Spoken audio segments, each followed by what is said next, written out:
முயல்களை அவங்களே பார்த்துக்கணும். முயல்கள் குட்டி போடுறாங்கன்னா அவங்களே அதை பார்த்துக்கிட்டா மட்டும்தான் நமக்கு வேலை வந்துட்டு மிச்சமாக இருக்கும். அதாவது வேலை கம்மியாக இருக்கும், நேரம் நல்லா கிடைக்கும். அவங்களோட யூரினில் யூரியா லெவல் வந்து ரொம்ப அதிகமாக இருக்கிறதுனால அந்த யூரியாவே அவங்கள தாக்கிறதுனால தான் ஸ்ட்ரெஸ் அதிகமாகும். நிறைய நீங்கள் கேள்விப்பட்டிருப்பீங்க வெஜிடபிள் வேஸ்ட்டு வச்சு வளர்த்துறாங்க அப்படிங்கிறது. ஸோ சின்ன லெவலில் அவங்க வீட்டில் வளர்த்துறாங்க, அதை அவங்க கொடுக்குறாங்கன்னா அதனால் ஸ்மெல் அதிகமாக வரும். அப்போ பார்த்தீங்கன்னா காது நல்லா விரித்து வச்சுருப்பாங்க, முகம் வந்து வாய் மேலே தூக்குன மாதிரி மூச்சுவாங்க. அப்படிங்கும்போது அவங்களுக்கு காற்று பத்தலை இல்லை ஹீட் அதிகமாக இருக்குது அப்படிங்கிறது அர்த்தம். அவங்க எந்தளவு சாப்பிட்றாங்க அப்படிங்கிறதெல்லாம் நம்ம ரெக்கார்ட் மெயின்டைன் பண்ணால் மட்டும்தான் அது ஒரு சரியான தாய் முயலா அப்படிங்கிறதையும் நம்ம பார்த்துக்க முடியும். அந்த குட்டி நல்லா வளர்ந்துருக்கா அப்படிங்கிறதையும் பார்க்க முடியும். இல்லைன்னா குட்டிங்க எல்லாம் அம்மாவை தொந்தரவு பண்ணிகிட்டே இருப்பாங்க, அதுவே அவங்களுக்கு ஒரு ஸ்ட்ரெஸ் ஆயிரும். அதுலேயே அந்த கோவத்தினால குட்டிங்களுக்கு பால் கொடுக்காம போயிடலாம், இல்லை குட்டிங்களை அவங்களே வந்துட்டு நசுக்கிடலாம். இது மாதிரியான வாய்ப்புகள்லாம் இருக்குது. ஸோ அதனால் இந்த கேஜ் சிஸ்டம் நம்ம வச்சுருக்கோம். பசுமை விகடன் நேயர்களுக்கு அன்பு வணக்கங்கள். என்னோட பேர் புவனேஸ்வரி. நான் பிஎஸ்சி மேத்ஸ் படிச்சிருக்கேன். நான் ஈரோடு மாவட்டத்தில் கதிரம்பட்டியில் வெண்குழலி முயல் பண்ணை அப்படிங்கிறத வச்சு நடத்திட்டு வரேன். முயல் பராமரிப்பு அப்படின்னு பார்த்தீங்கன்னா ஃபஸ்ட்டு சுத்தம் தான் நமக்கு முக்கியம். டெய்லியுமே வந்துட்டு நம்மளோட ஷெட்டை க்ளீன் பண்ணணும். கேஜுன்னா கேஜுக்கு அடியில் வந்து புழுக்கையெல்லாம் ஒட்டிகிட்ருக்கோம். அதை ரெகுலராக நம்ம எடுத்துட்டோம் அப்படின்னாவே மேக்ஸிமம் நோய் வந்து தாக்காது. என்னென்னா சும்மா இருக்கிற நேரம் அவங்களோட புழுக்கையை அவங்க சாப்பிடும்போது தான் அவங்களுக்கான நோய்ங்கிறது வரும். கீழே எப்போவுமே க்ளீன் பண்ணி வைக்கிறோம், நல்லா தண்ணி ஊற்றி கழுவுறோங்கும் போது அவங்களுக்கு ஸ்ட்ரெஸ் இருக்காது. அவங்களோட யூரினில் யூரியா லெவல் வந்து ரொம்ப அதிகமாக இருக்கிறதுனால அந்த யூரியாவே அவங்கள தாக்கிறதுனால தான் ஸ்ட்ரெஸ் அதிகமாகும். ஸ்ட்ரெஸ் அதிகமாகிடுச்சுன்னா அவங்களுக்கு வெயிட் கெயின் வராது, நல்லா சாப்பிட மாட்டாங்க. இதனால நிறைய பிரச்சனைகள் முயல்களுக்கு வரும். நம்ம முன்னாடி சொன்ன மாதிரி நல்லா சுத்தமாக வச்சுட்டோம், நல்ல காற்றோட்டம் இருக்குது அப்படின்னாவே அவங்களுக்கு எந்த பிரச்சனையும் இல்லாமல் இருப்பாங்க. அப்புறம் கிளைமேட் சேஞ்ச் போது மட்டும்தான் அவங்களுக்கு நோய் அப்படிங்கிறது வரும்.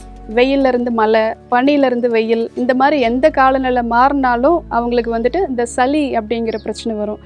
பொதுவாக அது வர்றதுக்கு முன்னாடியே அந்த மாறும் போதே நம்ம வந்துட்டு அதுக்கு தகுந்த ஃபுட் அப்படிங்கிறது கொடுக்குறோம் அப்படின்னா அவங்களுக்கு வந்து நோய் வராமையே நம்ம தடுக்கலாம்.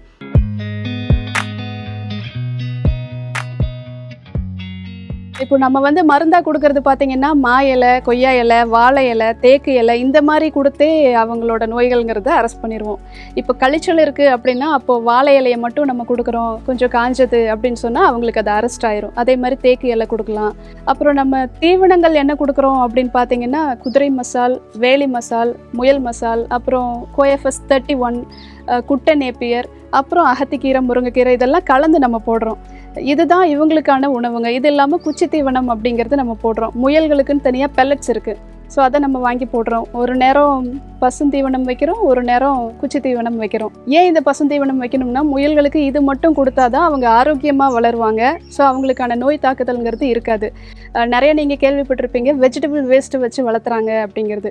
ஸோ சின்ன லெவலில் அவங்க வீட்டில் வளர்த்துறாங்க, அதை அவங்க கொடுக்குறாங்கன்னா அதனால் ஸ்மெல் அதிகமாக வரும். யூரின் ஸ்மெல் ஆகட்டும், அந்த வெஜிடபிள்ஸ்லேருந்து வர்றது, அதனால் அவங்களுக்கு நோய் தாக்குதல்கள் அப்படிங்கிறது இருக்கும். நம்ம பசுந்தீவனம் இந்த மாதிரி கொடுக்கும்போது நம்ம ஒரு இண்டஸ்ட்ரி லெவல் போகிறோம், பண்ண வைக்கிறோம் அப்படிங்கும்போது இந்த முறையில் வளர்த்தினா மட்டும்தான், இந்த மாதிரி தீவனங்கள் கொடுத்தா மட்டும்தான் நம்மளால் முயல்களை நல்லா பராமரிக்க முடியும். இன்னொரு விஷயம் என்னென்னா முயல்களை அவங்களே பார்த்துக்கணும். முயல்கள் குட்டி போடுறாங்கன்னா அவங்களே அதை பார்த்துக்கிட்டா மட்டும்தான் நமக்கு வேலை வந்துட்டு மிச்சமாக இருக்கும். அதாவது வேலை கம்மியாக இருக்கும், நேரம் நல்லா கிடைக்கும், அவங்களும் ஆரோக்கியமாக இருப்பாங்க. ஒவ்வொரு முயலையும் நம்ம பார்க்குற மாதிரி சூழ்நிலை இருக்குன்னா நம்மளோட பண்ணை வந்துட்டு சரியாக இல்லைன்னு அர்த்தம்.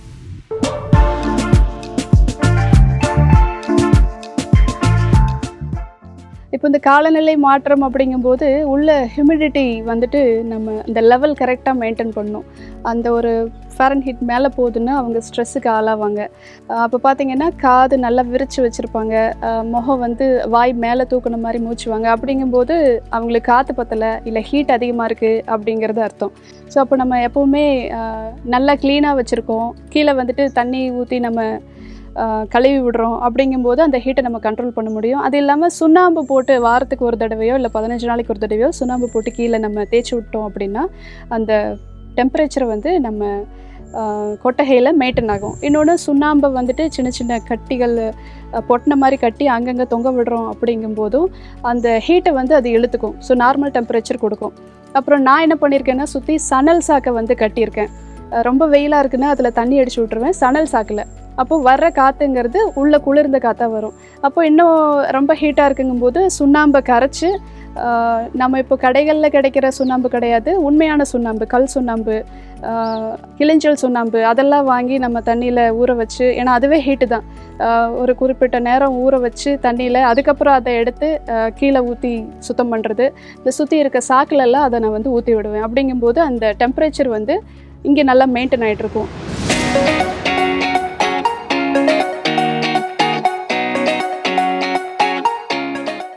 முயல்களை பொறுத்தளவு ரெக்கார்டு ரொம்ப முக்கியம். என்ன டெம்பரேச்சர் இருக்குது, அவங்கள மேட்டிங் பண்ணும்போது அவங்க என்ன வெயிட் இருக்காங்க, குட்டி போடும்போது அவங்க என்ன வெயிட் இருக்காங்க, பிறந்த குட்டிங்கள்லாம் என்ன வெயிட்டில் இருக்காங்க, அப்புறம் ஒரு 15 நாளில் அவங்க என்ன வெயிட் இருக்காங்க, இதெல்லாம் நம்ம மெயின்டைன் பண்ணிட்டே இருக்கணும். அவங்க எந்தளவு சாப்பிட்றாங்க அப்படிங்கிறதெல்லாம் நம்ம ரெக்கார்ட் மெயின்டைன் பண்ணால் மட்டும்தான் அது ஒரு சரியான தாய் முயலா அப்படிங்கிறதையும் நம்ம பார்த்துக்க முடியும். அந்த குட்டி நல்லா வளர்ந்துருக்கா அப்படிங்கிறதையும் பார்க்க முடியும். அவங்களுக்கு கொடுக்குற உணவுங்கிறது மாறுபட்டுட்டு தான் இருக்கும். ஒருத்தவங்க அதிகமாக சாப்பிடுவாங்க, ஒருத்தவங்க நார்மலாக தான் சாப்பிடுவாங்க. ஒருத்தவங்க சாப்பிட்லன்னா அதை நம்ம சாப்பிட்லன்னு விட்டுறக்கூடாது. அவங்களுக்கு என்ன பிரச்சனை அப்படிங்கிறத பார்த்து அதை நம்ம உடனே சரி செய்யணும். நம்ம ஆடு மாடை வளர்த்துற மாதிரி இல்லாமல் இதில் சில தொழில்நுட்பங்களை வந்து நம்ம ஃபாலோ பண்ண வேண்டியிருக்கும் சயின்டிஃபிக்காக. இப்போது ஆடு பார்த்திங்கன்னா மேல் ஃபீமேல் எல்லாம் ஒன்றா இருக்கும், அதுவே மேட்டிங் ஆகிக்கும். ஸோ குட்டி போடுறதுங்கிறது அதுவே நடந்துடும். ஸோ மாடுங்களை பொறுத்தளவு செயற்கை சினை ஊசி போட்டு சினை பிடிக்க வச்சு அது குட்டி போடும் அப்படிங்கிற மாதிரி. ஆனால் முயல்கள் பொறுத்தளவு பார்த்திங்கன்னா இது வந்துட்டு சின்ன லெவலில் இருக்க அனிமல்ங்கிறதுனால நம்மளால் ஹேண்டில் பண்ணுறது ஈஸி. அப்புறம் இதை ப்ரீட் பண்ணுறதுக்கு நம்ம தான் எடுத்து கொண்டு போய் விட வேண்டியதாக இருக்கும். ஸோ இந்த மாதிரி சில விஷயங்களை கரெக்டாக நம்ம ஃபாலோ பண்ணுறோம், அதெல்லாம் தெரிஞ்சு வச்சிட்டோம் அப்படின்னாவே நம்மளோட பண்ணைங்கிறது லாபகரமான பண்ணையாக மட்டும்தான் இயங்கும்.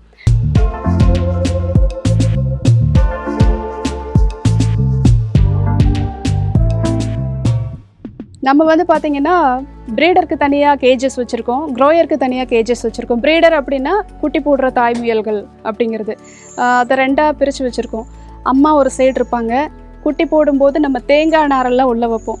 ஒவ்வொருத்தவங்க பார்த்திங்கன்னா குட்டி இன்னும் பெட்டி அப்படிங்கிறது வைப்பாங்க, கேஜே பெருசாக போட்டு அதுக்குள்ளே பாக்ஸ் வைப்பாங்க. நான் வந்து ட்ரைனிங் அட்டன் பண்ணிட்டு வந்துட்டு அதுக்கு முன்னாடியே இந்த மாதிரி வைக்கலாம் அப்படிங்கிற பிளானிங்கில் தான் வச்சுருக்கேன். ஒரு சைடு அம்மா இருப்பாங்க, ஒரு சைடு குட்டி இருப்பாங்க. குட்டி போட்டதை நம்ம வச்சுருப்போம், அதை தேங்காய் நார் வச்சு அதில் தான் நம்ம குட்டிங்கிறது வச்சுருப்போம். அதுக்கப்புறம் அவங்களே வந்து பார்த்துக்குவாங்க. இடையில நம்ம வந்துட்டு ஒரு சின்ன கதவு மாதிரி வச்சுருப்போம், நம்ம அதை க்ளோஸ் பண்ணிடுவோம். அந்தந்த டைம் தான் ஓப்பன் பண்ணி விடுறோங்கிற மாதிரி. குட்டி போட்டு ஒரு 10 நாள் 15 நாள் ஓப்பனில் தான் இருக்கும். 10 நாள்லேருந்து 12 நாள் வரைக்கும் அம்மாவோட பால் மட்டும்தான் அவங்களுக்கு வந்து உணவு. அவங்க 10வது நாள்லேருந்து 12வது நாளுக்குள்ளே தான் கண் முழிப்பாங்க. அது வரைக்கும் அவங்க அம்மாவோட பால் தான் குடிச்சிட்டு இருப்பாங்க. கண் முழிச்சிட்டாங்க அப்படின்னாவே அம்மா சாப்பிட்ற பசுந்தீவனம்ங்கிறது கொஞ்சம் கொஞ்சமாக குறிக்க ஆரம்பிப்பாங்க. அப்புறம் அடர் தீவனம் அப்படிங்கிறதெல்லாம் அந்த நக்கி பார்த்து சாப்பிட ஆரம்பிப்பாங்க. அப்புறம் ஒரு 15 நாளில் 20 நாள் பார்த்திங்கன்னா நல்லா சாப்பிட ஆரம்பிப்பாங்க. அப்போது வந்து நம்ம க்ளோஸ் பண்ணிடுவோம். ஸோ அந்த டைமிங்க்கு மட்டும்தான் நம்ம திறந்து விடுவோம். அம்மா அந்த டைம் மட்டும் வந்து பால் கொடுத்துட்டு போகிற மாதிரி. இல்லைன்னா குட்டிங்க எல்லாம் அம்மாவை தொந்தரவு பண்ணிகிட்டே இருப்பாங்க, அதுவே அவங்களுக்கு ஒரு ஸ்ட்ரெஸ் ஆயிரும். அதுலேயே அந்த கோவத்தினால குட்டிங்களுக்கு பால் கொடுக்காமல் போயிடலாம், இல்லை குட்டிங்களை அவங்களே வந்துட்டு நசுக்கிடலாம். இது மாதிரியான வாய்ப்புகள்லாம் இருக்குது. ஸோ அதனால் இந்த கேஜ் சிஸ்டம் நம்ம வச்சுருக்கோம். 20 நாள்லேருந்து பார்த்திங்கன்னா பெல்லட்ஸ் ஆகட்டும் இல்லை பசுந்தீவனம் ஆகட்டும் கொஞ்சம் சும்மா சாப்பிட ஆரம்பிப்பாங்க. 30 நாளுங்கிறப்போ கொஞ்சம் நல்லாவே சாப்பிட ஆரம்பிச்சிருவாங்க. 30லேருந்து 40 நாளில் நம்ம வந்து முயலை அம்மாட்ட இருந்து தனியாக பிரிச்சுருவோம். பிரித்து க்ரோயர் கேஜில் போட்டுருவோம். ஒவ்வொருத்தருக்கும் ஒவ்வொரு கேஜ் அப்படிங்கிற மாதிரி நம்ம வச்சுருக்கோம். அவங்களுக்கான தனி தீவனம், அவங்களுக்கான தனி தண்ணி அப்படிங்கிறது கிடைக்கும்போது அவங்களோட வளர்ச்சி நல்லாயிருக்கும். அப்புறம் எல்லாம் இங்கே வந்து ஒன்றா வளர்ந்தவங்க ஒரு 7-8 பேர் ஒன்றாவே வளர்கிறாங்க. ஆனால் அங்கே போய் தனியாக இருக்காங்கும்போது பக்கம் தான் நம்ம போடுறோம் அப்படிங்கும்போது அந்த பிரிவு அப்படிங்கிறது அவங்களுக்கு பெருசாக தெரியாது. பிரித்து ஒரு 2-3 நாள் சரியாக சாப்பிட மாட்டாங்க, அதுக்கப்புறம் சாப்பிட ஆரம்பிச்சிருவாங்க. அப்புறம் நீங்கள் பண்ண ஆரம்பிக்கிறீங்க அப்படின்னா நீங்கள் தனித்து இயங்கினா அது நல்லாயிருக்கும்னு நினைக்கிறேன். நீங்கள் மட்டுமே ஒரு பண்ணை ஆரம்பிக்கிறீங்கன்னா அதில் என்ன நடந்தாலும் அது உங்களையே சாரும். ப்ளஸ் ஆகட்டும் மைனஸ் ஆகட்டும். இப்போ சேர்ந்து பண்ணுறீங்கன்னா ஒவ்வொருத்தருக்கும் ஒவ்வொரு ஐடியாஸ் இருக்கும், அதனாலையும் இந்த பண்ணையை விரிவுபடுத்த முடியாமல் போகலாம். அப்புறம் அந்த மார்க்கெட்டிங் ஆர்டர்ஸுங்கிறது கரெக்டாக நீங்கள் பிடிச்சி வச்சுட்டு அதுக்கப்புறம் நீங்கள் பண்ணையில் டெவலப் பண்ணுறது கரெக்டு. அதாவது ப்ரொடக்ஷன் எடுக்கிறது அப்படிங்கிறது. நீங்கள் ப்ரொடக்ஷன் எடுத்துகிட்டு அதை சேல் பண்ண முடியல, என்ன பண்ணுறது அப்படின்னு யோசிக்கக்கூடாது. நான் பார்த்த வரைக்கும் நிறையா ட்ரைனிங் போய் அட்டன் பண்ணும்போது எல்லோரும் சொல்கிறது மார்க்கெட்டிங் சரியாக அமையலை, கறி சேல் ஆக மாட்டேங்குது, அங்கேயே தங்கிடுது. ஆனால் எனக்கு தெரிஞ்ச வரைக்கும் நிறைய பேர் கறி இல்லாமல் தான் இருக்கிறாங்க. ஸோ நல்ல அது சரியான வழியில் அவங்களால கொண்டு போய் ரீச் பண்ண முடியல அப்படிங்கிறது தான் சொல்ல முடியும். இப்போ நானே இந்த அளவுக்கு சொல்லிட்டேன் அப்படிங்கிறதுக்காக நீங்கள் உடனே ஆரம்பிச்சிடக்கூடாது. முதல்ல அதை பற்றி என்னன்னு தெரிஞ்சுக்கோங்க. உங்களால் எவ்வளோ இன்வெஸ்ட் பண்ண முடியும்னு தெரிஞ்சுக்கோங்க. அதுக்கான இடவசதி இருக்கான்னு ஃபஸ்ட்டு நீங்கள் பாருங்கள். அது ஓன் லேண்டா, இல்லை லீஸுக்கு எடுக்கிறீங்களா, இல்லை வாடகைக்கு எடுக்கிறீங்களா, அதெல்லாம் நீங்கள் முடிவு பண்ணிக்கணும். ஒரு இடத்துல குறைஞ்சது ஒரு 3லேருந்து 5 வருஷமாவது ஒரு பண்ணையை நீங்கள் அமைச்சா மட்டும்தான் அதுலேருந்து வெளியில் வரும்போது கடன் இல்லாமல் வர முடியும். ஃபஸ்ட்டு 2 வருஷத்துக்கு நீங்கள் கடன் அப்படியே தான் இருக்கும். 2வது வருஷத்துலேருந்து தான் நீங்கள் திருப்பி கட்டுவீங்க. அடுத்த ஒரு 3 வருஷத்தில் தான் நீங்கள் அதை கட்ட முடியும்னு வரும்போது, இந்த இடத்துல நீங்கள் ஆரம்பிக்கிறீங்க, 1 வருஷத்தில் எடுக்கிறீங்கன்னா இன்னொரு இடத்துக்கு போடும்போது இன்னும் அதிகமாக தான் நீங்கள் கடன் வாங்குவீங்க. ஸோ ஒரு பண்ணை குறைஞ்சது ஒரு 3லேருந்து 5 வருஷமாவது ஒரே இடத்துல இருக்கிற மாதிரி வச்சிங்கன்னா அது உங்களுக்கு நல்லதாக இருக்கும். அதே மாதிரி பசுந்தீவனம்ங்கிறது உங்களோட இடத்துலையே நீங்கள் விளைவிச்சு வாங்குறீங்க, எடுத்துக்கிறீங்க அப்படின்னா அது இன்னும் உங்களுக்கு நல்லது. நான் வெளியிலேருந்து வாங்கி போட்ட அனுபவத்தினால இதை நான் சொல்கிறேன். என்னால் அதை சமாளிக்க முடிஞ்சுதுங்கிறதுனால அதை நான் வாங்கி போட்டேன். எல்லாத்தினாலையும் அதை பண்ண முடியுமா அப்படிங்கிறது தெரியாது. ஒவ்வொரு நேரத்தில் அவங்க பச்சை இல்லைன்னு சொல்லிடுவாங்க. பசுந்தீவனம் இல்லை, ஸ்டாக் இல்லை, இல்லை மழை இல்லை தண்ணி இல்லை, காஞ்சு போச்சு அப்படிங்கிறதே சொல்லுவாங்க. அதெல்லாம் சமாளித்து தான் நம்ம வரணும்.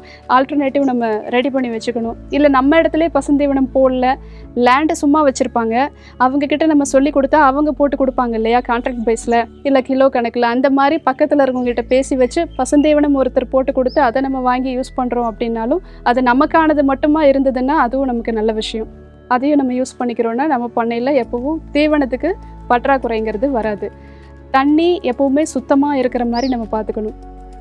நம்ம போட்டிருக்கிறது பார்த்திங்கன்னா மெயின் டேங்க்லேருந்து சப் டேங்க் வரும். சப் டேங்க்லேருந்து நிப்பிள் சிஸ்டம் மூலமாக எல்லாத்துக்குமே, அதாவது பைப் லைனில் நிப்பிள் சிஸ்டமில் அவங்களுக்கு தண்ணி போயிடும். ஸோ சப் டேங்க் எப்போவுமே ஒரு வாரத்துக்கு ஒரு தடவையாவது எடுத்து நல்லா நீட்டாக கழுவி வச்சுக்கிறது நல்லது. எப்படி பார்த்தாலும் ஏதோ டஸ்ட்டு படிகிறதோ ஏதோ ஒன்று வரதான் செய்யும். வாரத்துக்கு ஒரு தடவை அதை க்ளீன் பண்ணிட்டோம்னா அந்த பைப் லைன் ஆகட்டும், அவங்களுக்கு கிடைக்கிற தண்ணி ஆகட்டும் சுத்தமாகவே இருக்கும். பசுந்தீவனம் வாங்குறீங்க அப்படின்னா முக்கியமாக அந்த இடத்துல நாய்கள் இல்லாமல் பார்த்துக்கணும். சப்போஸ் அவங்க யூரின் போகிறாங்க, இல்லை அவங்களோட கழிவுகள் அதில் இருக்குன்னா அதை கண்டிப்பாக முயல்களுக்கு நம்ம கொடுக்கக்கூடாது. ஏன்னா ஓப்பன் ஸ்பேஸில் போய் அறுத்துட்டு எல்லோரும் போடுவாங்க இல்லைங்களா, அந்த தப்பையும் நம்ம பண்ணக்கூடாது. ஒருத்தவங்க வீட்டில் சின்ன லெவலில் வளர்த்துவாங்க, ரோட்டோரத்தில் போய் க்ரீன் அறுத்துட்டு போடுவாங்க, அப்புறம் வயல் ஓரத்துலன்ட்டு. ஸோ அங்கே நாய்கள் அசுத்தம் பண்ணியிருக்கலாம், இல்லை வேறு ஏதாவது விலங்குகள் பண்ணியிருக்கலாம். ரோட்டோரத்தில் பார்த்திங்கன்னா நிறைய வாகனங்கள் போகிறதுனால கார்பன் மோனாக்சைடு ஃபுல்லாக அதில் இருக்கும். அந்த நம்ம பறிச்சுட்டு வர்ற க்ரீனில் இருக்கும். அதை நம்ம முயல்களுக்கு கொடுக்குறோன்னாலும் அது அவங்களுக்கு பிரச்சனை தான்.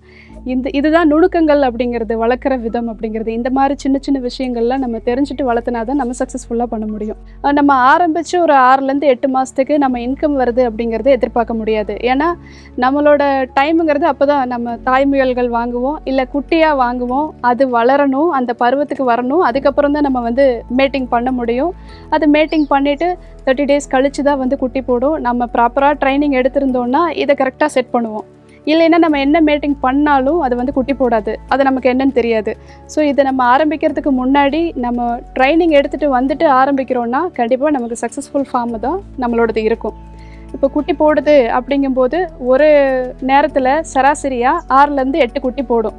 ஒரு தாய்முயல்கிட்ட வருஷத்துக்கு குறைஞ்சது 35 குட்டி எடுக்கிறோன்னாவே அந்த பண்ணை லாபகரமான பண்ணை தான். ஒரு முயல்ங்கிறது வருஷத்துக்கு 5லேருந்து 6 தடவை குட்டி போடும். ஒரு தடவைக்கு குறைஞ்சதாக 6லேருந்து 8 வரைக்கும் குட்டி போடும். ஸோ இந்த ரேஷியோவில் போடுதுங்கதாவே அந்த ஃபார்ம்ங்கிறது லாபகரமாக இயங்குறது தான்.